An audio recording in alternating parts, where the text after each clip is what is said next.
El contenido de este podcast está recomendado para mayores de edad. Los comentarios son responsabilidad de los anfitriones e invitados.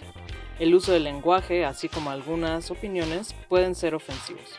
Se recomienda criterio y discreción.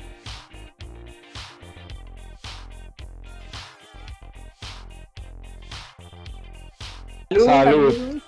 Salud, Bienvenidos salud, a salud. feliz capítulo de Academia Neta. Pues muy buen día a todos, a todas, o buena noche, no sé a qué hora me estén visualizando.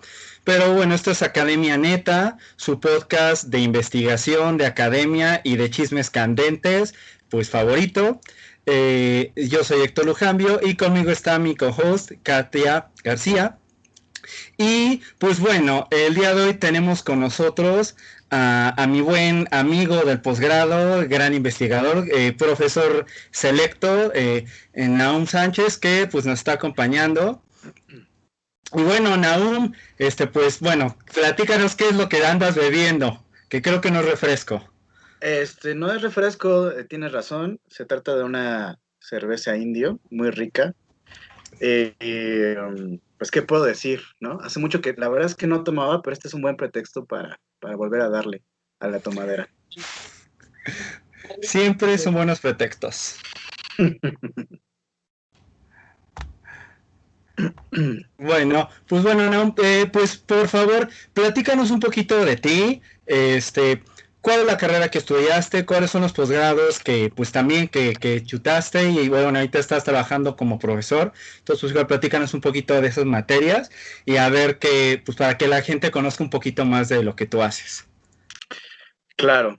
Bueno, pues me presento. Yo soy Nahum Abraham Sánchez. Tengo nombres bíblicos, ya como se habrán dado cuenta. Bueno, eso es gracias a mis padres, ¿no?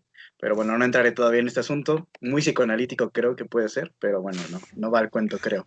¿Qué carrera decidí estudiar? Bueno, yo eh, soy politólogo. Estudié Ciencias Políticas y Administración Pública en la Facultad de Estudios Superiores de Acatlán, de la UNAM.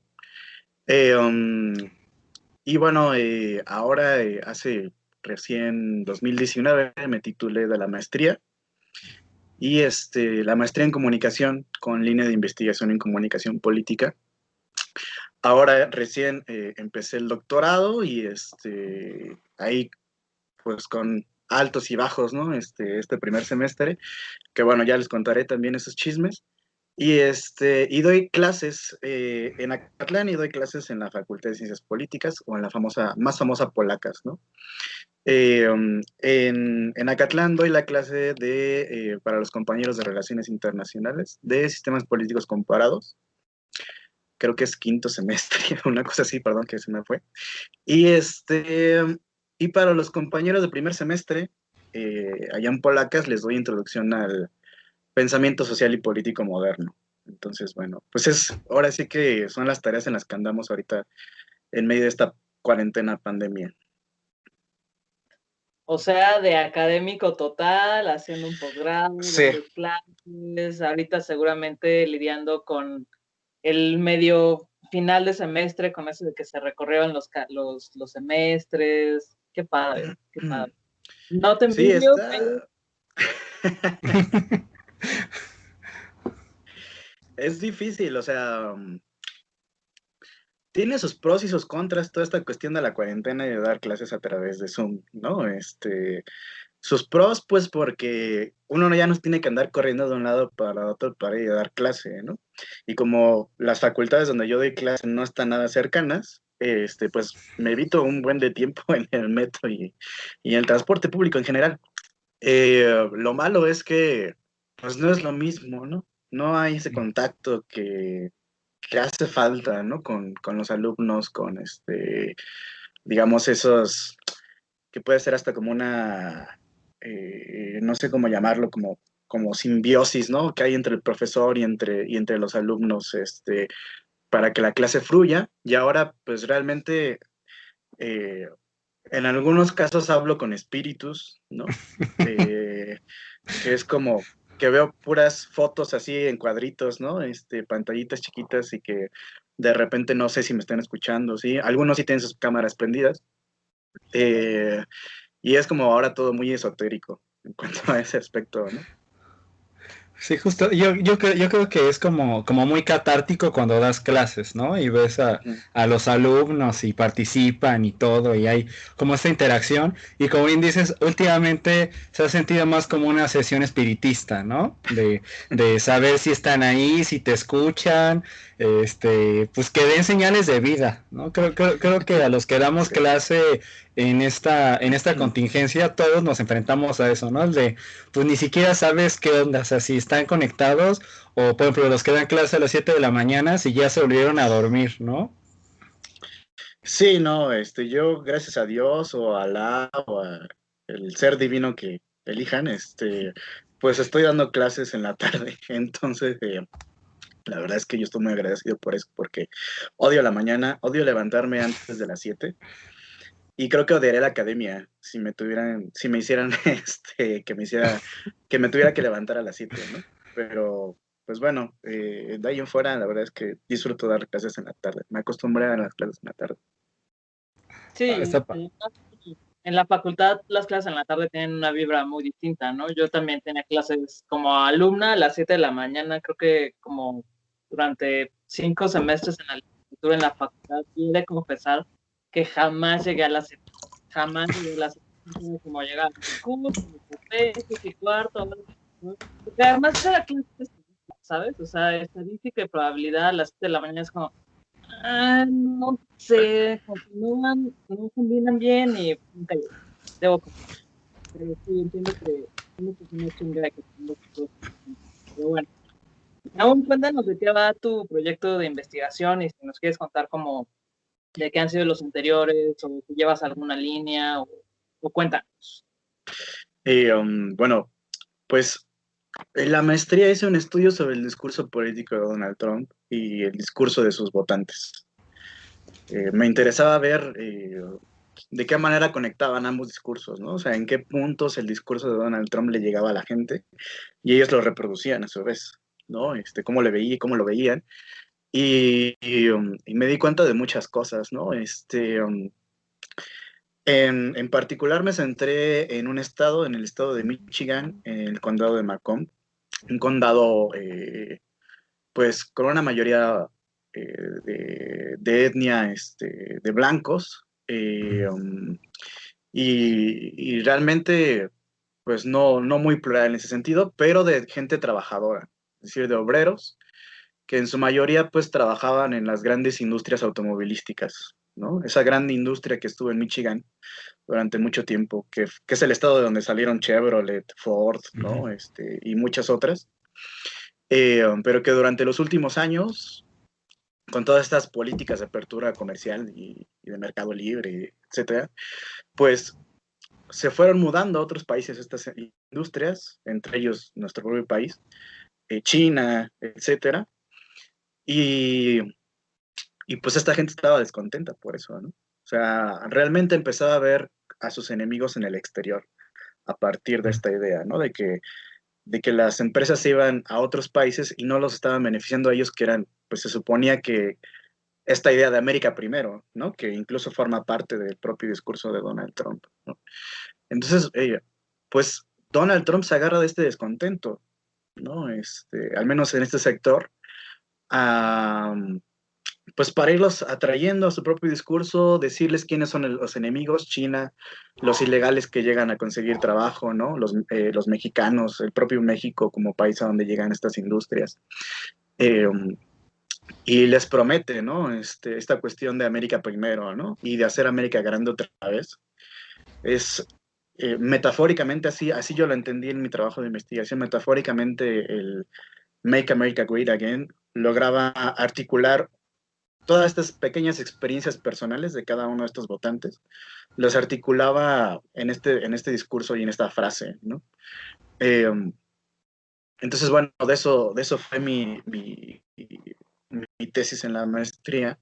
Y ahora estoy queriéndome meter con la cuestión igual del discurso político, pero esta vez en los medios sociodigitales, ¿no? Cómo está funcionando en particular el discurso de Podemos y de Vox, en los medios sociodigitales, estos partidos españoles, ¿no? Ujú. Y estudiándolos, pues me he dado cuenta que tienen un impacto muy fuerte, ¿no? Eh, Sobre todo me he sorprendido de Vox. Vox está trayendo mucha gente joven y en particular en Instagram. Eso se me hizo muy interesante porque casi siempre se piensa que estos partidos que son como muy conservadores, Ujú. los vota la gente adulta, ¿no? Como que ya los viejitos que son súper conservadores o la gente del campo rural, ¿no? Cosas así. Perdón por esa generalización, pero a veces se piensa eso, ¿no?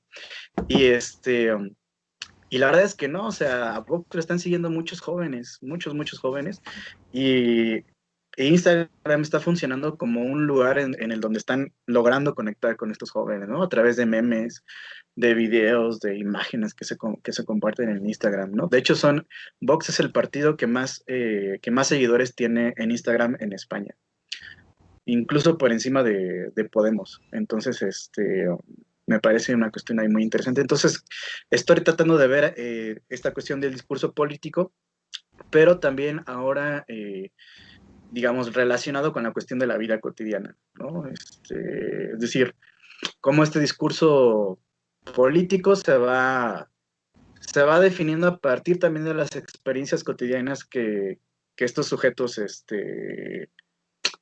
que se que se identifican con estos discursos tiene, ¿no? O sea, por ejemplo, yo pensaba, eh, en España casi todo el mundo vive en departamentos, bueno, en pisos le llaman allá, ¿no? Ujú.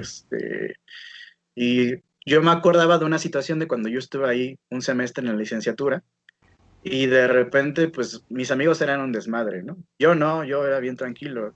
y Seguro. y un día llegó un viejito, un vecino, y nos pidió que le bajáramos alguno.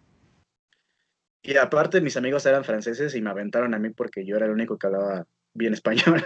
Entonces, eh, um, pues ya, ¿no? Le dije, no, sí, ya la vamos a bajar, perdón, ¿no? Y me acordé de esta cuestión porque dije, claro, o sea, muchas de estas personas que están votando por Vox lo hacen por este tipo de situaciones. Porque si Vox tiene un discurso anti-inmigrante, de gente que venga de fuera, eh, y con la que se identifique esta gente, pues es porque vive estas experiencias, ¿no? O sea, viven en un edificio y de repente se encuentran que con un marroquí o con un latinoamericano que se la pasa haciendo desmadre ahí.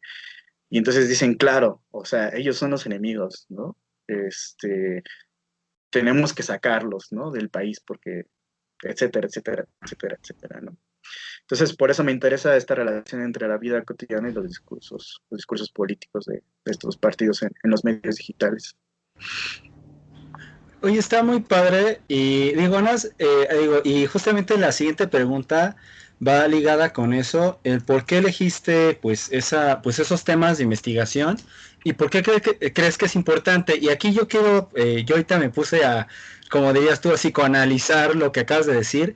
Y a mí, por ejemplo, me salta un poco el hecho de que te gusta trabajar con discursos, pero son discursos conservadores, ¿no? De estos discursos de allá afuera hay enemigos y ellos son los malos y hay que sacarlos Sí. y hay que volver, y digo, sobre todo en este caso, que tú tomas dos países que son pues muy marcadamente, que tienen como esta ideología muy marcada, ¿no? El de Make America Great Again, y el de España, que también tienen no recuerdo bien cuál es la frase que utilizan, pero es algo parecido, ¿no? O sea, como esta cuestión de exaltar a los héroes españoles y la España unificada y no nosotros, ¿cómo dicen? Que la reconquista española, ¿no? Ahorita habla mucho Sí, de la reconquista y esas cosas. Sí, esa misma cara que hizo Katia es la misma cara que yo hago. Entonces, por ejemplo, ¿por qué elegiste estos temas? A ver si ¿y por qué son importantes para ti? Porque tú los trabajas. Eh, muchas gracias por la pregunta. Nadie se había preocupado tanto por mí. Pues porque Nosotros ya estamos, ¿no? en realidad es porque, bueno, son distintas cosas, ¿no? Hay distintos factores, distintas cuestiones que me han llevado a este camino. Al menos, como les decía, ¿no? En este caso del proyecto del doctorado, sí me centro de nuevo en un discurso conservador, o de extrema derecha, o de derecha de radical, o posfascismo, neofascismo, o todos esos nombres que les han venido a dar ahora. Pero también en el caso de Podemos, ¿no? O sea, ¿por qué? Porque me parece que en algún punto de nuestra historia reciente, eh, um, el centro se murió, ¿no? El centro político, por decirlo de alguna forma. Um, ¿Cuándo fue? Creo yo que empezó con la crisis de 2008, ¿no?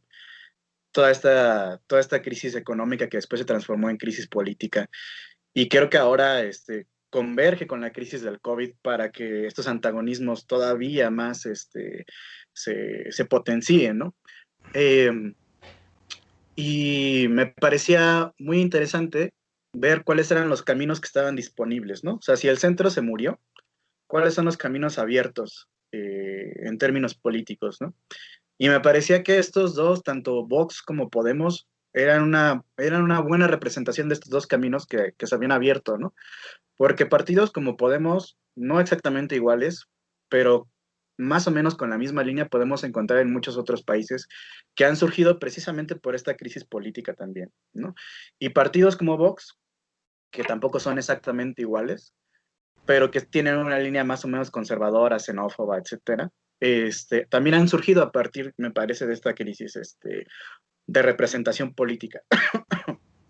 Entonces me parece que son dos caminos abiertos y quiero analizar esos dos caminos abiertos a partir de estos discursos y en redes sociales además, porque me parece todavía más importante que la cuestión otra vez del COVID, pues ha potenciado el uso de estas redes sociodigitales, ¿no? O sea, si ya no podemos estar juntos, un contacto directo, pues ahora lo que hacemos pues, es como lo que estamos haciendo ahorita, ¿no? Platicar a través de Skype, a través de Zoom o de otros medios. Eh, y entonces el discurso político, el debate político, pues también se ha centrado en estas redes sociodigitales. Entonces, creo que esa es una de las cuestiones por las que me he metido, pero también podría decir que es una cuestión de miedo, ¿no? ¿Por qué? Porque yo creo que nuestro país está hay la materia prima para que surja un partido tipo Vox o tipo partido republicano de Donald Trump. O sea, la materia prima ahí está. Nada más hace falta alguien que se atreva, que tenga el capital político para hacerlo y que empiece a aglutinar a toda esa gente pues, que piensa de un modo así medio rarín, ¿no? Entonces, yo creo que ahí está. Entonces también tiene mucho que ver con eso, ¿no? O sea, cómo estudiar cómo se comportan la gente que vota por esta gente, ¿no? Yo recuerdo mucho de un libro muy interesante, hablando a través de psicoanálisis, eh, de Wilhelm Reich, no sé si alguna vez lo leyeron, que se llamaba Psicología de las masas del fascismo. Y decía una cosa muy, muy interesante y que nos puede parecer chusca, ¿no? Que era que realmente la mente reaccionaria surge por una opresión sexual, ¿no? O sea, que aquellos que no disfrutan su sexualidad porque los ha oprimido la iglesia, porque los ha oprimido la familia o la misma moral de la sociedad, genera un pensamiento reaccionario a partir del cual dicen, es que hay que cumplir las leyes, hay que cumplir con el orden, ¿no? Hay que cumplir con esto y con aquello, con los valores morales, ¿no? Porque ellos mismos se ven obligados a cumplirlos y quieren que todo el mundo los cumpla igual que ellos, ¿no? Entonces, bueno, son cuestiones que a mí me han interesado por las que me he metido en estos asuntos. Ok.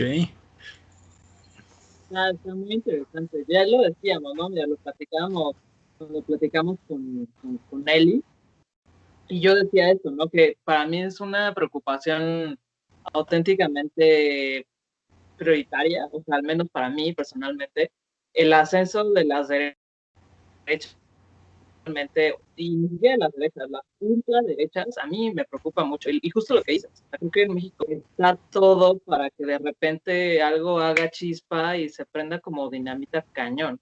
Entonces, creo que está muy interesante O sea, que estés como aventando luz digamos, problema, fenómeno social que creo que empieza a sonar y que bueno que lo estoy teniendo desde ahorita. Se me hace muy prudente y muy pertinente y muy actual lo que estás haciendo. Creo que para muchos podría no ser importante, pero es importante justo por eso.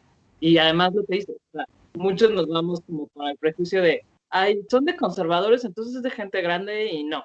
Y no es cierto, ¿no? O sea, creo que cuando fue lo del Brexit, yo escuché una estadística y muy buena parte como de la gente joven había votado por el sí, para el Brexit, ¿no? Y fue como, y justo, o sea, piensas en esos prejuicios con los que luego nos vamos de, güey, parece que no es como compatible que mucha gente joven ha estado como en favor del Brexit, que tiene que ver como con una postura medio de derecha y no sé, es muy interesante. Pero bueno, vamos a cortar mi rollo.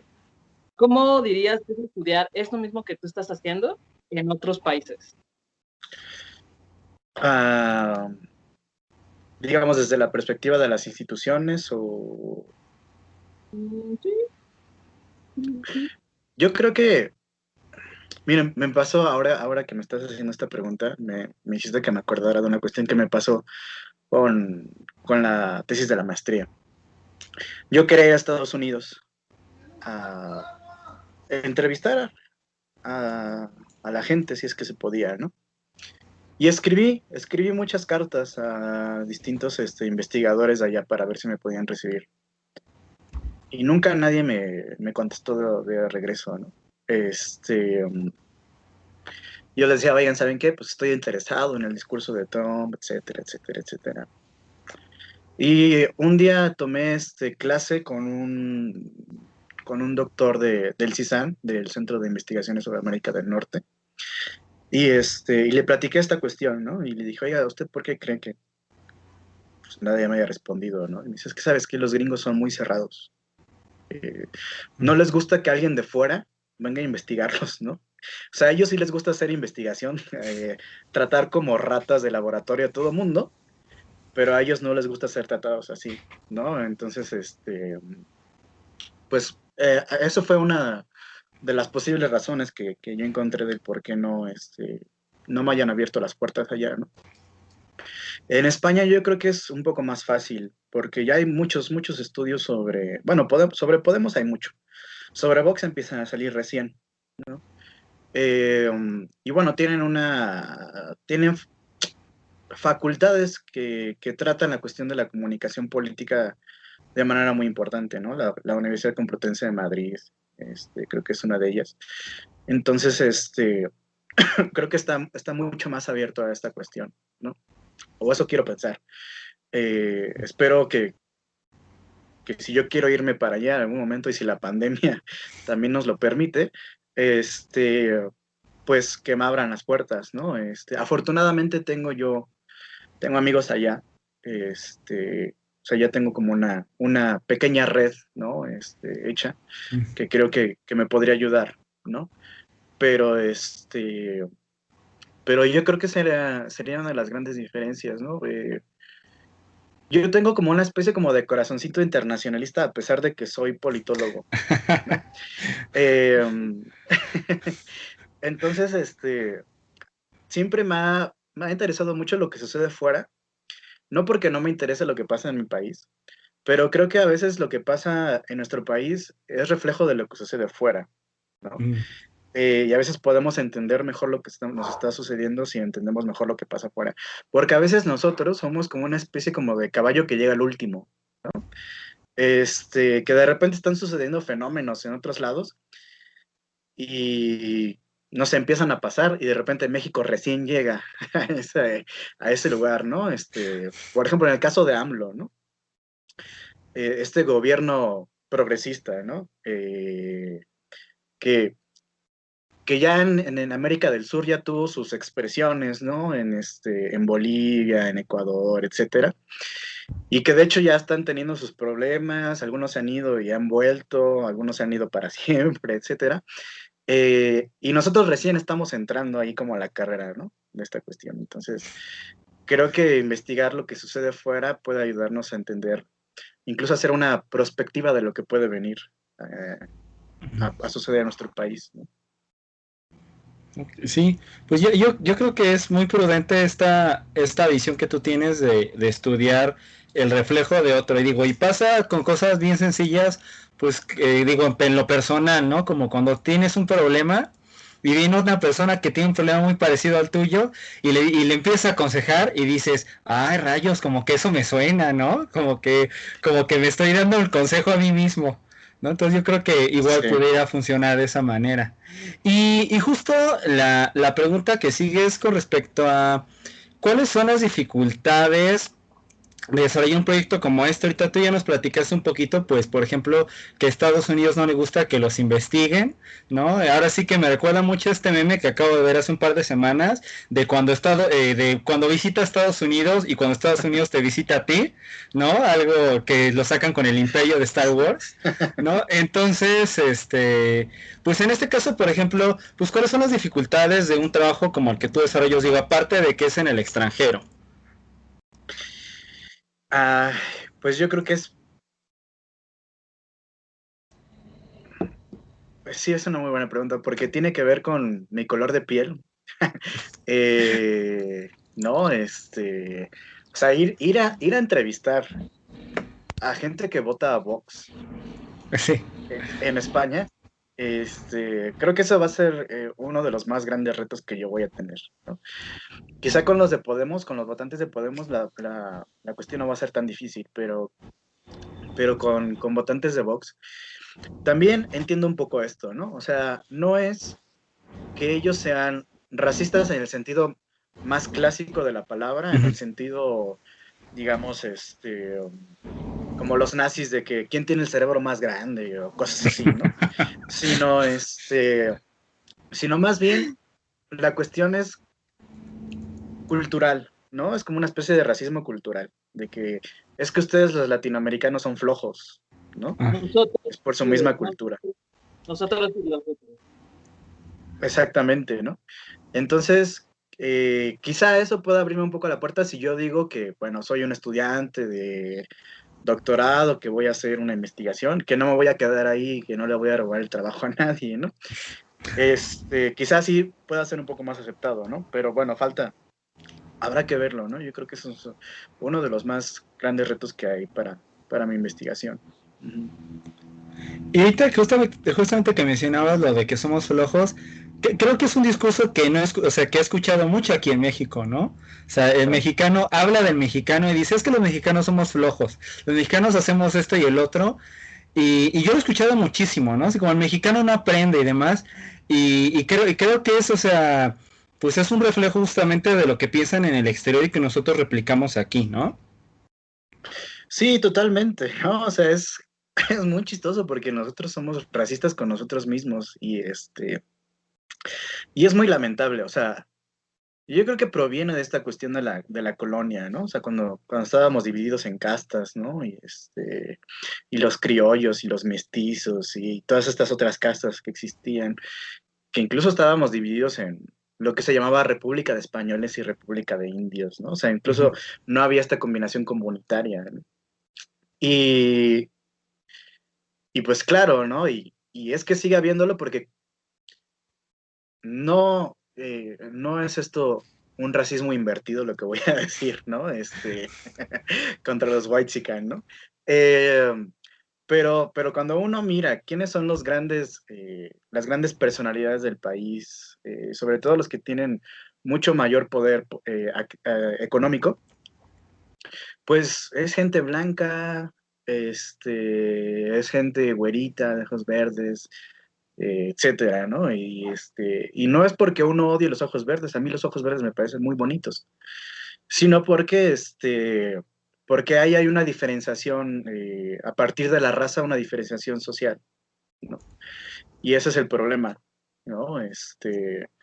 Entonces, eso es muy triste, muy, muy lamentable que nosotros nos lo hagamos, ¿no? Pero incluso entre los mismos que somos, o sea, alguien de mi mismo color de piel puede ser racista conmigo, ¿no? Y esa es una de las cosas que dices, oh, no, o sea, ¿qué pasa aquí, no? Aquí yo creo que sí cabría hacer como una especie de psicoanálisis del mexicano, cuáles son sus pedos, los pedos que tiene el mexicano para odiarse a sí mismo y así odiar a todos los demás que son de su mismo color, ¿no?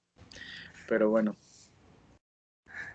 Sí, está muy cañón que justo lo que dices, o sea, nosotros siendo como objeto como de racismo, sobre todo de nuestros queridísimos amigos del norte, no todos, aclaro, que seamos nosotros racistas como con nosotros mismos. Lo que dices es como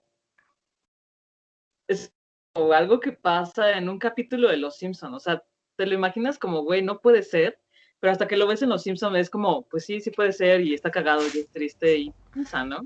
Y es raro. Creo que alguien debería hacer un estudio de eso, como dices, no, porque es triste, pero entiendo tu punto. Pero bueno, no vamos a definirnos en este momento. ¿Qué dirías que es lo más importante que la gente en general debe de saber del tema de investigación que estás trabajando y de cómo les afecta? Bueno, pues en primer lugar que las redes sociales digitales están definiendo nuestra opinión en muchos sentidos, ¿no? Recién ayer estaba leyendo con mis alumnos de RI a Bourdieu y leíamos el libro de la distinción para hablar sobre cultura política. Y y hablábamos de los modos de producción, ¿no? De los que habla el propio Bourdieu. Y, y ahora me parece que estos modos de producción pues también se están reproduciendo en estas mismas redes sociodigitales, ¿no? Y mucha gente no es consciente de cómo se construye esta opinión desde otro lugar, ¿no? O sea, que estamos alienados en nuestra propia opinión, ¿no? Que nosotros no somos los constructores de nuestra opinión, sino que alguien más la construye por nosotros, ¿no? Y que las redes sociales tienen un impacto muy importante en este sentido, ¿no? Eh, por ejemplo, ahorita me acordé de un meme de Vox, de estos que comparten en Instagram, y es un meme, recién ahorita estaba platicando con Héctor sobre El Señor de los Anillos. Este meme es un meme donde sale Aragorn, del Ajá. personaje del Señor de los Anillos, ¿no? Y ¿se acuerdan de esta escena donde sale Aragorn así con su espada y que se enfrenta a todos los orcos que salen cuando Sí, se abre la puerta negra y todo justo. este rollo, ¿no? Y entonces sale Aragorn así, pero se ve de espaldas, y aquí en la espalda ponen Vox, ¿no? Y una bandera de España. Y todos los orcos están representados por símbolos, ¿no? El feminismo, el comunismo, el socialismo, Los LGBT, cier- ¿no? ajá, ciertos medios de comunicación con los que tiene bronca Vox, El País, La Sexta, etcétera, ¿no? Son los enemigos a los que se está enfrentando y se relaciona mucho con lo que tú decías hace rato, de la reconquista en España, ¿no? O sea, esta idea de la reconquista que se relaciona con lo medieval, Vox lo está aprovechando en este meme, esta cuestión de lo medieval en El Señor de los Anillos, para hacerse ellos mismos como pues como agentes épicos, ¿no? Que estamos salvando a España de estos enemigos, ¿no? Con una espada y montados a caballo, o lo que ustedes quieran, ¿no? Y, y eso, quieras o no, a muchos jóvenes les llama la atención y dicen, sí, a huevo, o sea, yo soy Aragorn defendiendo a España, ¿no? De todos estos enemigos. Y creo que por eso es muy importante esta cuestión, ¿no? Esa sería una, pero también otra eh, porque creo que el peligro de las derechas, extremas derechas o derechas radicales o fascismos, neofascismos, como queramos llamarles, es muy patente, ¿no? Está ahí esperando mm, salir, ¿no? Yo tengo mucho esta idea de Gramsci, ¿no? De cuando decía que es en los momentos de crisis cuando surgen los monstruos, ¿no? Y precisamente creo que estamos pasando estos momentos de crisis donde no sabemos qué va a pasar, ¿no? Hacia dónde nos vamos a dirigir, y esa es una opción muy, muy, muy importante. Y luego también, o sea, que creo que en algún momento se va a relacionar con esta cuestión de lo que está provocando la pandemia de los estados de alarma, ¿no? En distintos países que están limitando los derechos, las libertades individuales en algunos países, ¿no? La hipervigilancia, ¿no? Por ejemplo, en China, a través de los celulares o ciertos medios tecnológicos, ¿no? Para que no se esparza el propio virus, pero que pues bien puede ser un pretexto para que esto se quede en el tiempo, ¿no? Entonces yo creo que esa es la parte que debería importarle a la gente, ¿no? De estas cuestiones. Sí, pues yo creo que sí es importante y sobre todo aquí lo que mencionas, ¿no? El cómo estas narrativas y estos símbolos pues siempre afectan a, pues a la gente, ¿no? O sea, a la gente le llegan y por eso es que se producen y se siguen reproduciendo todo el tiempo, ¿no? O sea, que y ahorita hay como un enfrentamiento, justamente lo platicábamos en un capítulo anterior, el cómo pues utilizan estas imágenes pues que cuasi religiosas, ¿no? Mitológicas para esto, para comunicarse y dar ideas, y son ideas que se quedan ahí bien plantadas en la mente, ¿no? De las personas y que pues lamentablemente pues la gente esas cosas no se las cuestiona, ¿no? Así que pues es como las abuelitas cuando no le sacas una idea, ¿no? Hola abuelita, por cierto, ¿no? Entonces sí es importante eso.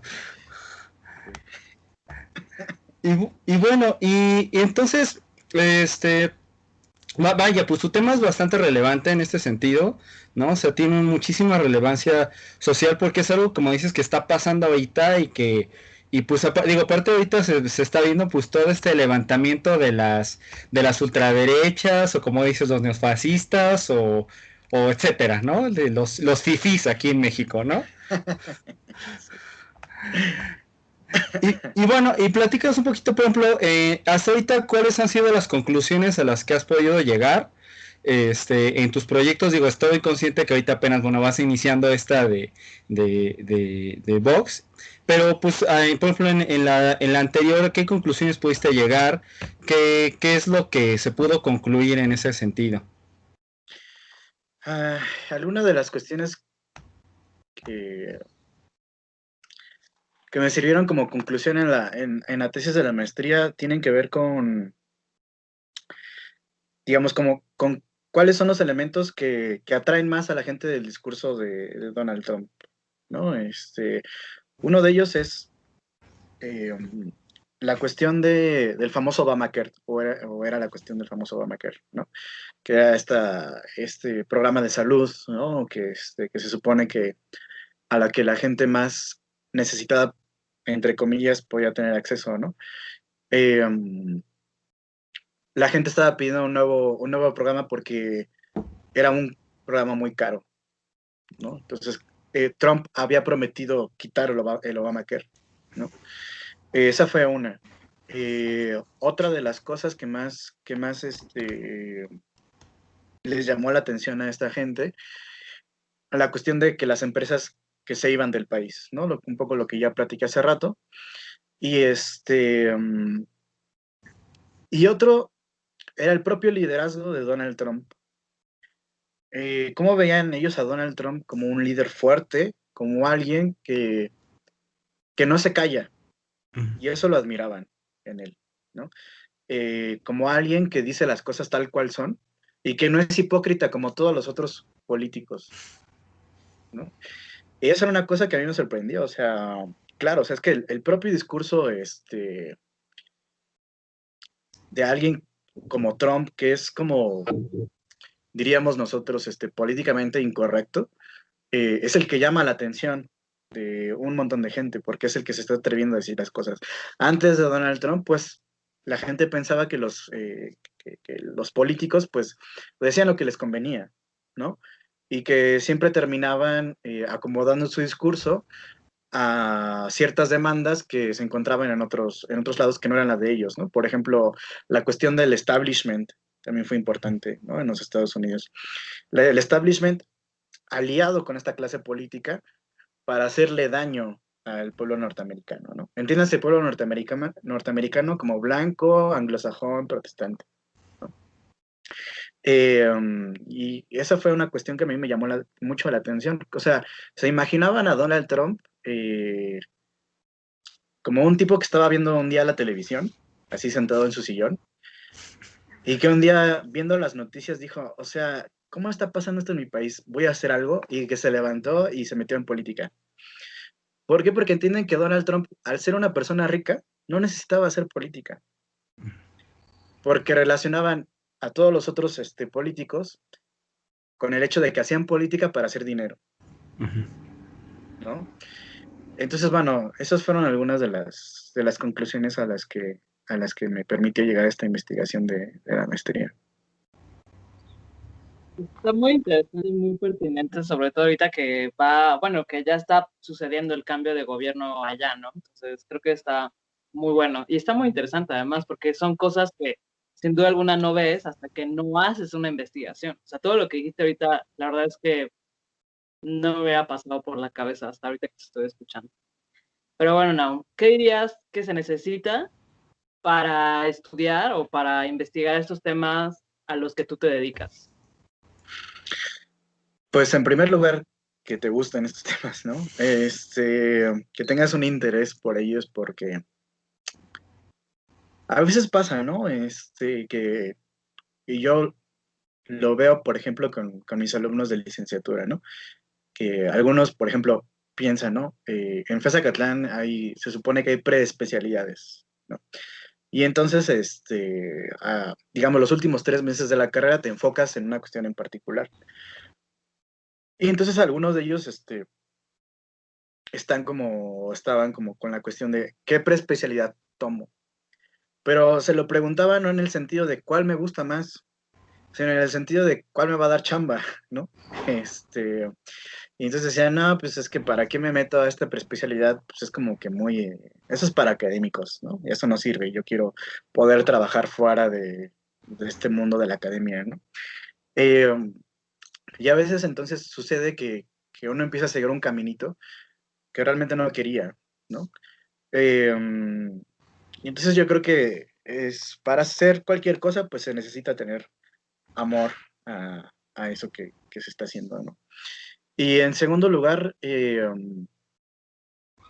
pues que tengan un interés sobre todo sobre cómo funciona la propia comunicación en un sentido político, ¿no? Ah, y no nada más en el sentido político, o sea, la comunicación pues abarca todas nuestras relaciones, ¿no? O sea, sin comunicación, pues no estaríamos aquí ahorita platicando, no podríamos entendernos, ¿no? Aunque la comunicación eh, siempre tiene un límite, ¿no? Nunca puedes entender al otro del todo, pero sí hay una cierta clausura del sentido de tal manera que podamos más o menos entendernos los unos con los otros, ¿no? Y, y cómo, digamos, a partir de esta cuestión de la comunicación, podamos entender el comportamiento humano, ¿no? Porque finalmente la comunicación es esta cuestión de cómo nosotros en nuestra cabecita construimos un mundo, ¿no?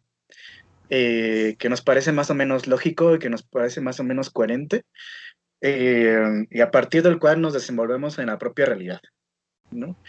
Eh, Cuestiones que a lo mejor alguien te dijo así de niño y tú lo traes ahí marcado, ¿no? Es una cuestión de comunicación, ¿no?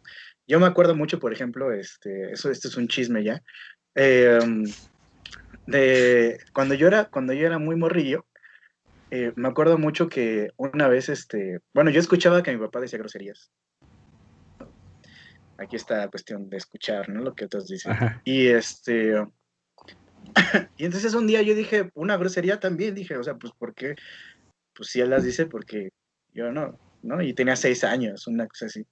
Y entonces me regañó, me dijo, no, o sea, yo sí puedo, tú no, ¿no? Y y bueno, más allá de las cuestiones de las funciones del padre, autoritario y todas estas cosas, me quedé mucho con eso porque yo me empecé a preguntar a partir de ahí por qué. No sé cuál era la razón, o sea, yo siempre me preguntaba, ¿y por qué tengo que obedecer a mi papá? O sea, ¿cuál es la razón? Debe haber una razón, o sea, algo que me diga por qué, ¿no? Entonces, esta cuestión que a mí me comunicaron de niño, ¿no? Que me dijeron, tú no puedes, pero yo sí, pues se me ha quedado muy marcada y sin duda que ha influido en las decisiones de vida que yo he tomado, en las decisiones incluso de por qué estudiar ciencias políticas y luego comunicación, ¿no? Pues ha estado ahí. Entonces, realmente las palabras nos construyen en este sentido, ¿no? Entonces, yo creo que esa es otra cuestión muy importante, ¿no? Que nos interese la comunicación.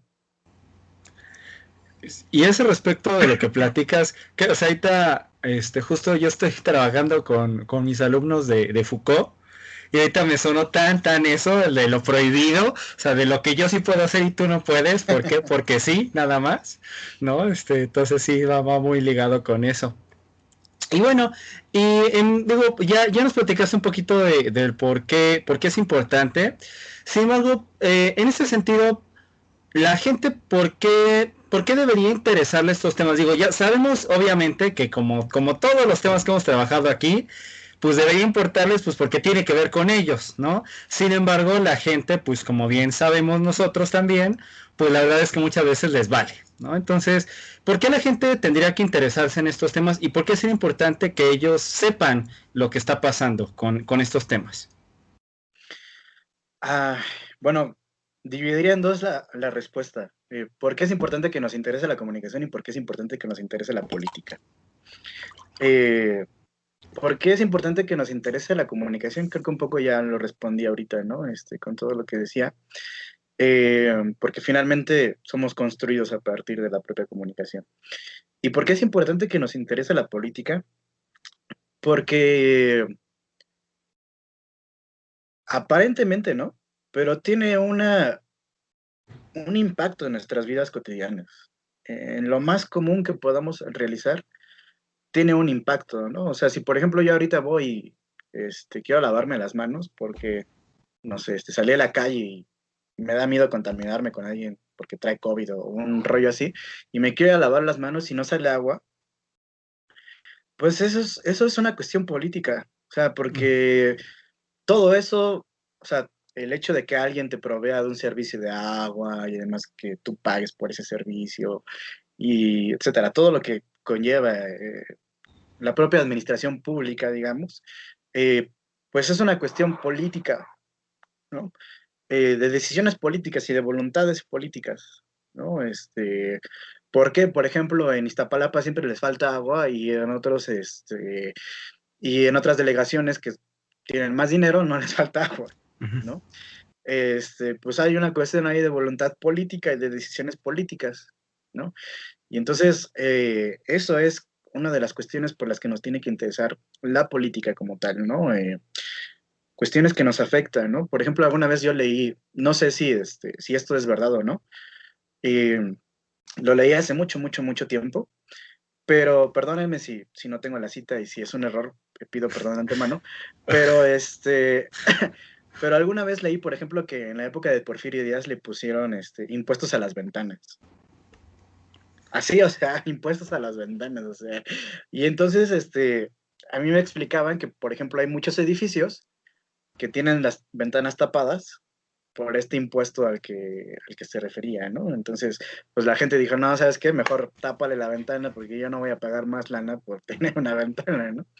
Pero pues tener una ventana nos parece una cosa muy común, pero que en ellas puede influenciar una cuestión política también, ¿no? O sea, que entendamos que nuestra vida cotidiana está constituida a partir de un montón de relaciones que a lo mejor no las vemos y que a lo mejor no somos conscientes de ellas, pero que son las que permiten que nuestra vida cotidiana esté constituida como tal.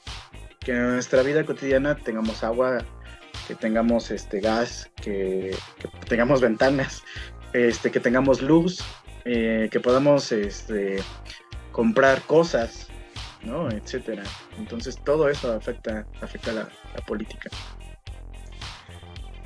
De eso que mencionas de la leyenda, yo lo escuché pero con Santana, ¿no? Que cobraba por las ruedas también de los carros y que él cobraba por las puertas, según eso. O sea, yo, igual como dices, es un dato no corroborado, no hay cita, no hay nada, pero que según que él cobraba por las puertas y que entonces que supuestamente fue una época cuando la gente pues tapeaba sus puertas y entraba y salía por las ventanas, según. Yo no sé qué tan de cierto, qué tan de incierto es, pero se oye pues muy gracioso, ¿no? Digo, ahorita que lo pensamos, ¿no? Ya vivirlo pues sería otra cosa. Claro. Sí, yo creo que la historia está llena de impuestos ridículos, ¿no? O sea, las indulgencias de la iglesia de no te preocupes, mira, tú dame una lana y ya, no importa lo que hayas hecho, ya, mira, con esto que pagas ya te vas directito al cielo. Y es como, güey, o sea, pero lo que dicen aún, ¿no? O sea, es importante entender porque, aunque tú digas, no, güey, la política solamente es corrupción, es como, no, güey, es mucho más complejo y aunque tú digas, a mí eso no me interesa, te está afectando desde que te levantas en la mañana por lo que dicen aún, o sea, desde lo más sencillo hasta lo más complejo, ¿no? Pero bueno, ya llegamos al final de esa primera parte. Yo no sé si antes de que cerremos aquí quieren decir algo, Héctor, tú, Naum. Pues yo nada más agradecerle muchísimo a Nahum por estar aquí presente. Muchas gracias por estar tomando estos tragos y platicarnos tan a gusto. Estamos bastante a gusto. Y pues sería todo por mi parte, Nahum.